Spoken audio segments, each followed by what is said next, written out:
சரி, இதில் பாருங்கள், போசனையை அடிப்படையாக கொண்ட இடைத்தொடர்பு. இப்போ நாங்கள் அங்கிகளுக்கு இடையிலான போசனைண்டா அவங்க தின்றதை வச்சுக்கொண்டு என்ன செய்ய போகிறாங்க, பிரிக்க போகிறாங்க. சரியா? அப்போ ஒரு ஒரு விலங்குக்கு என்னென்ன தேவைக்குது, அவங்களுக்குள்ள தேவை, அவங்களுக்கு உணவு தேவைக்குது, பாதுகாப்பு தேவைக்குது, வாழ்கிறதுக்கான இடம் தேவைக்குது. இப்போ உங்களுக்கு விலங்குகளுக்கான தேவைகள்னு சொல்லி கேட்டால் என்னென்ன, உணவு, பாதுகாப்பு, வாழிடம், இதெல்லாம் என்னது அதுக்குள்ள தேவைகள். சரியா? இப்போ பாருங்கள், இப்போ அவங்களோட போசனை தேவையை வச்சுக்கொண்டு நாங்கள் அவங்கள இப்போ பார்க்க போகிறோம். சரியா? இப்போ அணிலை பாருங்கள், அணில் என்ன தின்னது, கொய்யாப்பழம். கிளி கொய்யாப்பழம் பழங்களை தின்னும். மயிர்கொட்டி என்ன செய்யும், இலைகளை தின்னும். ஓனான் ஓனான் சரியா, ஓனான் மயிர் கொட்டிகளை பிடிச்சி தின்னும். சாரப்பாம்பு அந்த ஓனானை பிடிச்சி தின்னும். செண்பகம் நத்தியை பிடிச்சி தின்னும். சாரப்பாம்பு மறு அணிலை பிடிச்சி தின்னும். அப்போ பாருங்கள், இப்போ சில பேர் தாவரங்களை உணவாக உட்கொள்கிறாங்க, சில பேர் என்ன செய்கிறாங்க, விலங்குகளை உணவாக உட்கொள்கிறாங்க. பார்ப்போம். இப்போ நாங்கள் தொடர்பு பார்ப்போம். தாவரத்துக்கும் விலங்குக்கும் இடையில் உள்ள தொடர்பு பாருங்கள். கொய்யாண்டு செல்வது ஒரு தாவரம். சரியா? கொய்யாண்டு தாவரம், அதை மயிர்கொட்டி தின்னுது, கிளி தின்னுது, அணில் தின்னுது. அப்புறம் இந்த தாவரத்துக்கும் விலங்குகளுக்கும் இடையில் உள்ள தொடர்பு. சரியா? இப்போ அடுத்தது, அணிலை பிடிச்சி செம்பகம் தின்னுது. அப்போ செம்பகம் என்னது, அது ஒரு விலங்கு, அணில் ஒரு விலங்கு. அப்போ விலங்குக்கும் இடையில் உள்ள தொடர்பு. விளங்கிச்சா? பாருங்கள், இதெல்லாம் விலங்குக்கும் இடையில் உள்ள தொடர்பு. அணில செம்பகம் தின்ற, நத்திய செண்பகம் தின்ற, மயிர்கொட்டிய ஓனான் தின்ற, அணில சாரப்பாம்பு தின்ற, கிளிய மறுவ சாரப்பாம்பு தின்ற, ஓனான சாரப்பாம்பு தின்ற. விளங்கிச்சா? அப்போ இதெல்லாம் என்னது, விலங்குகளுக்கு இடையிலான தொடர்பு. இப்போ உணவு வலைன்னு சொன்ன என்னன்னு பாருங்கள். கொய்யா பழத்தை பிடிச்சி யார் தின்ற, அணில் தின்ற. இந்த அணில செம்பகம் தின்னுது. சரியா? இப்போ இங்கே பாருங்கள், கொய்யாப்பழத்தை கிளி தின்னுது. கிளியை யார், சாரப்பாம்பு பிடிச்சிக்குது. சரியா? அதே மாதிரி பாருங்கள், கொய்யாப்பழத்தை மயிர்கொட்டி தின்னுது. மயிர்கொட்டியை செம்பகம் பிடிச்சி தின்னுது. விளங்கிச்சா? அடுத்து பாருங்கள், கொய்யாப்பழத்தை மயிர்கொட்டி தின்னுது. மயிர்கொட்டியை ஓனான் பிடிச்சி தின்னுது. ஓனான சாரப்பாம்பு பிடிச்சி தின்னுது. அப்போ அது என்ன செய்யுது, இப்படி ஒரு வலை இப்படி பின்னின வலையொண்டு மாறி போகுது. இதுக்கு பேர் தான் உணவு வலை. சரியா? இங்கே பாருங்கள், இதில் பாருங்கள், புள்ளி புல்லை பசு தின்னுது. இப்போ இந்த புல்லை பாருங்க, வெட்டுக்கிளி தின்னுது. வெட்டுக்கிளியை பிடிச்சி பூனை தின்னுது. சரியா? இப்போ பாருங்க, மயிர்கொட்டி இதை தின்னுது. மயிர்கொட்டியை பிடிச்சி குருவி தின்னுது. குருவியை பிடிச்சி பூனை தின்னுது. விளங்குச்சா? அப்போ இது என்ன செய்யுது, இப்படி ஒரு வலை மாறி போயிட்டு கொண்டிருக்குது. உணவுக்காக வேண்டி அங்கிகளுக்கு இடையில் காணப்படுற தொடர்பை காட்டுற அமைப்புக்கு பேர் தான் உணவு வலை. உணவுக்காக அங்கிகளுக்கு இடையிலான தொடர்பை காட்டுற அமைப்புக்கு பேர் தான் என்னது, உணவு வலை. சரியா? இப்போ இங்கே பாருங்கள், போசனை முறை. என்னென்ன போசனை, இது சில இதுகள் தாவரங்களை தின்னும். இங்கே பாருங்கள், இதில் இந்த பசு என்ன செய்யுது, இந்த புல்லை தான் தின்னுது. அப்போ தாவரத்தை தின்னுது. சரியா? இந்த மயிர்கொட்டி என்று தின்னுது தாவரத்தை, வெட்டுக்கிளி என்று தின்னுது தாவரத்தை. அப்படி தாவரங்களை மட்டும் உணவாக உட்கொள்றாங்களுக்கு பேர் தாவர உண்ணிகள். பாருங்கள், இப்போ இந்த பூனையை பாருங்கள். பூனை என்ன செய்யுது, பூனை பிடிச்சி இந்த ஓனானை பிடிச்சி தின்னுது. வேறு இந்த குருவியை பிடிச்சி தின்னுது. விளங்கிச்சா? அடுத்து இது பாருங்கள், சாரப்பாம்பு கொஞ்சம் பாருங்கள், சாரப்பாம்பு ஓனானை தின்னுது. விளங்கிச்சா? அப்போ இப்படி தாவரங்களை உணவாக உட்கொள்றாங்களுக்கு பெயர் தாவர உண்ணிகள். இப்படி விலங்குகளை பிடிச்சி உணவாக உட்கொள்றாங்களுக்கு ஊனுண்ணிகள்னு பேர். தாவர உண்ணிகள். சரியா? தாவரமே இல்லை, ஒரு இல்லாட்டி தாவரத்தில் ஏதாச்சும் ஒரு பகுதியை உணவாக உட்கொள்றாக்கள் தாவர உண்ணி. ஒட்டகச்சிவிங்கி, மான், பசு, முயல், வெட்டுக்கிளி, மயிர்கொட்டி, இவங்க எல்லாம் தாவர உண்ணிகள். இவங்க எல்லாரும் என்னது, தாவர உண்ணிகள். சரியா? அடுத்து ஊனுண்ணிகள்னு சொன்னால் விலங்குகளை இல்லாட்டி விலங்குகளோட உடம்புல உள்ள ஏதாச்சும் ஒரு பாட்டை உணவை உட்கொண்டா அவங்க ஊனுண்ணி. பாருங்கள், இந்த சிங்கம், கழுகு, புலி, சிங்கம், அதுகள் எல்லாமே என்னது, என்ன உண்ணி, ஓனுண்ணி. சரியா? அடுத்து பாருங்கள், இவங்க எல்லாருமே என்ன உண்ணி, ஓனுண்ணிகள். சரிதானே? இவங்க எல்லாருமே ஓனுண்ணிகள். அடுத்தது தாவரத்தையும் தின்னுவாங்க, இவங்க விலங்குகளையும் பிடிச்சி தின்னுவாங்க. அப்படி உள்ள ஆக்களுக்கு பேர் என்ன, அனைத்து முன்னி. எங்களை பாருங்கள், நாங்கள் கோழி இறைச்சும் தின்னுவோம், மரத்தில் இருந்து பிக்கிற மரக்கறிகளும் தின்னுவோம். அப்போ நாங்கள் என்னது, ஒரு அனைத்து முன்னி. சரியா? இப்போ சரிதானே? அப்போ பாருங்கள், அனைத்து முன்னிகளுக்கு உதாரணம் தந்திக்குது உங்களுக்கு. இதெல்லாம் அனைத்து முன்னிகளுக்கு உதாரணம். காகம். விளங்கிச்சா? காகம் மறுவ என்னது, நீங்கள் தந்திக்கிறது எல்லாமே அனைத்து உண்ணிகள். சரியா? எல்லாத்தையுமே இவங்க தின்னுவாங்க. சரிதானே? இங்கே பாருங்கள், தாவர உண்ணிகள்னு சொன்னால் தாவர பகுதிகளை உண்ணுண்டா விலங்கு பகுதிகளை மாத்திரம். அனைத்து முன்னிண்டா தாவரம் விலங்கு ரெண்டையுமே ஒன்றாக்களுக்கு பேர் அனைத்து முன்னிகள். சரியா? அடுத்து சிலதுகள் மனுஷனோட சேர்ந்து வாழ்கிறதால என்னது அனைத்து முன்னியாக மாறிக்குது. இப்போ நாய் வந்து ஓணுண்ணி தான் சரியா. ஆனால் மனுஷனோட சேர்ந்து வாழ்கிறதால அது என்ன செய்யுது, சில நாய்கள் சோறை போட்டாலும் தின்னும். பூனையும் அப்படி தான், அது மாதிரி ஊனுண்ணி தான். மனுஷனோட சேர்ந்து வாழ்கிறதுனால அது அனைத்து முன்னியாக வாழ்ந்துக்குது மாறிக்குது. இப்போ உணவு சங்கிலி, இதுக்கு என்ன பேர்னு பார்த்தோம், உணவு வலை. உணவு வலையில் உள்ள இப்படி ஒரு செட்டை மட்டும் நாங்கள் கழட்டி எடுத்தோம்னு சொன்னால் அதுக்கு பேர் தான் என்னது, உணவு சங்கிலி. அதில் எப்பயுமே உணவு சங்கிலியில் ஒன்றாவது ஈக்க போகிற ஆள் தாவரம். ஏதாச்சும் ஒரு மரம், ஏதாச்சும் ஒரு தாவரம் மிக்கும். அதுக்கு பிறகு தாவரத்தை தின்ற ஒரு தாவரம் உண்ணிக்கும். அடுத்தது இதை தின்ற சரியா. இப்போ நாங்கள் உணவு சங்கிலி பார்த்தோம், உணவு வலை பார்த்தோம். அதுலேருந்து இப்படி ஒரு துண்டை கழட்டி எடுத்தோம்னு சொன்னால் அதுகளுக்கு பேர் என்னது, உணவு சங்கிலி. ஒரு தாவரத்துலேருந்து ஸ்டார்ட் ஆகி அதுக்கப்புறம் ஒவ்வொரு விலங்காக போயிட்டு கொண்டு இருக்கும். இந்த தாவரம் வந்து உணவை எப்படி உற்பத்தி செய்யுதுன்னு சொன்னால் சூரியன் எல்லாம் பயன்படுத்தி எல்லாம் செஞ்சு ஒளித்தொகுப்பு மூலம் உணவை உற்பத்தி செய்யுது. ஒளித்தொகுப்பு மூலம் தான் தாவரங்கள் அவங்களுக்கு தேவையான உணவை உற்பத்தி செய்யுது சரியா. தாவரங்கள் தான் அவங்களுக்கு தேவையான உணவை ஒளித்தொகுப்பை பயன்படுத்தி உற்பத்தி செய்யுது சரியா.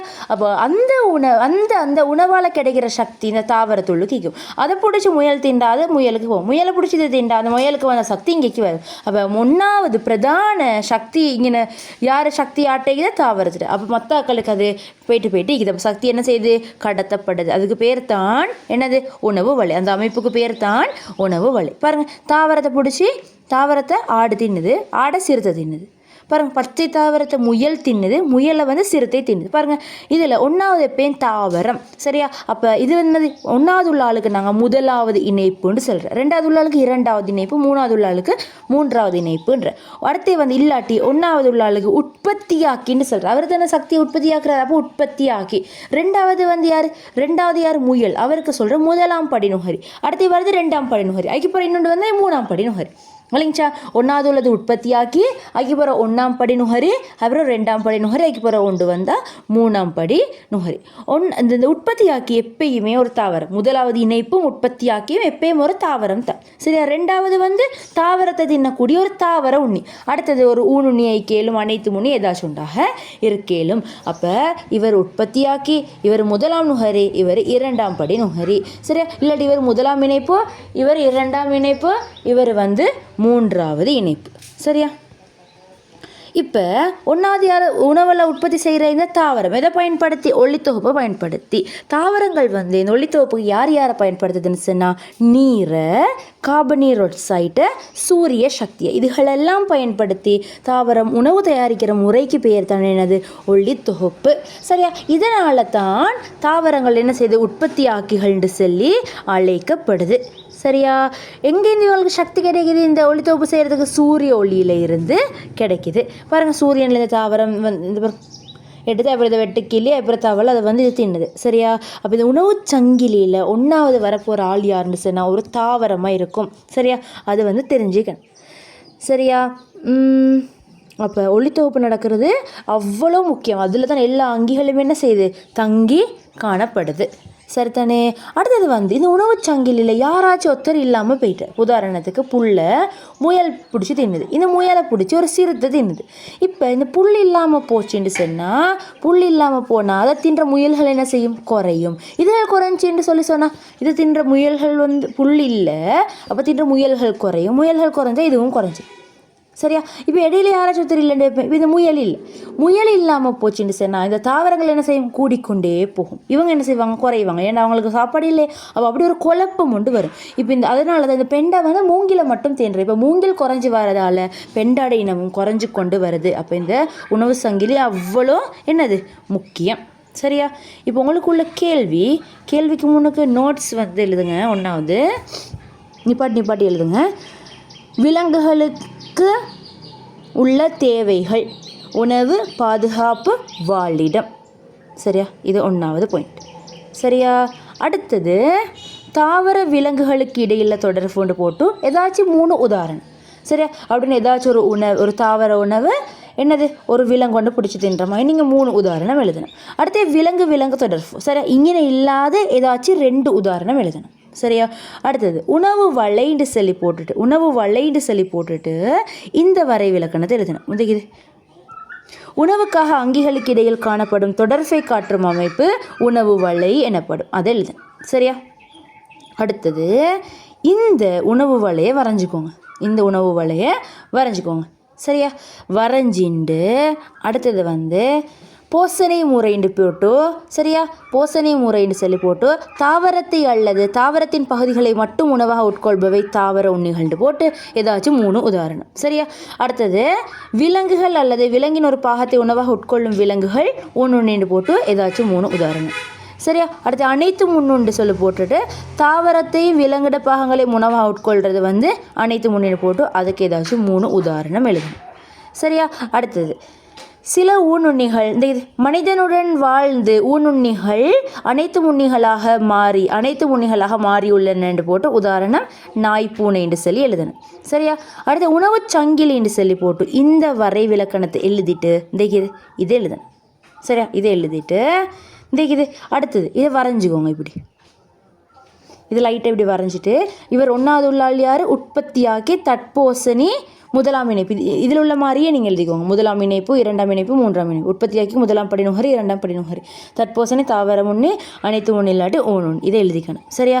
அடுத்தது ஒளித்தொகுப்புண்டு சொல்லி போட்டு தாவரங்கள் நீர், கார்பன் டை ஆக்சைடு, சூரிய சக்தி என்பவற்றை பயன்படுத்தி பச்சை தாவரங்களில் உணவு உற்பத்தி செய்யப்படுகின்ற செயல்முறை தான் ஒளித்தொகுப்புண்டு சொல்லி நீங்கள் என்ன செய்யணும்? எழுதணும். ஒளித்தொகுப்புன்னு சொன்னால் இந்த பச்சை வைக்கக்கூடிய தாவரங்களுக்கு இந்த பச்சை கலராக இருக்கக்கூடிய தாவரங்கள் என்ன செய்யுதுன்னு சொன்னால் சூரிய ஒளியை பயன்படுத்தி கார்பன் டை ஆக்சைடு, நீர் எல்லாத்தையும் பயன்படுத்தி அவங்களுக்கு தேவையான உணவு உற்பத்தி செய்கிறாங்க. அதுக்கு பேர் தான் என்ன?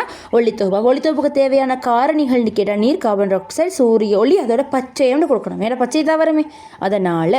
சரியா? அடுத்து அதை எழுதிட்டு உணவு உற்பத்தி செய்வதால் தாவரங்கள் உற்பத்தியாக்கிகள் எனப்படும். சரியா? உற்பத்தியாக்கிகள் எனப்படும் சொல்லி போட்டுக்கோங்க. அதோட வந்து இந்த பெண்டோட கதையை எழுதுங்க. சரியா?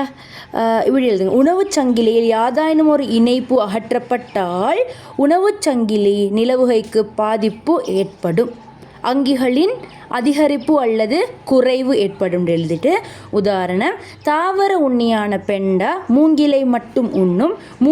இதனால் உணவு பற்றாக்குறையினால் இது அழிந்து வரும் அபாயம் உள்ளதுன்னு சொல்லி எழுதிக்கோங்க. சரியா? அடுத்தது வந்து உங்களுக்கான கேள்வி.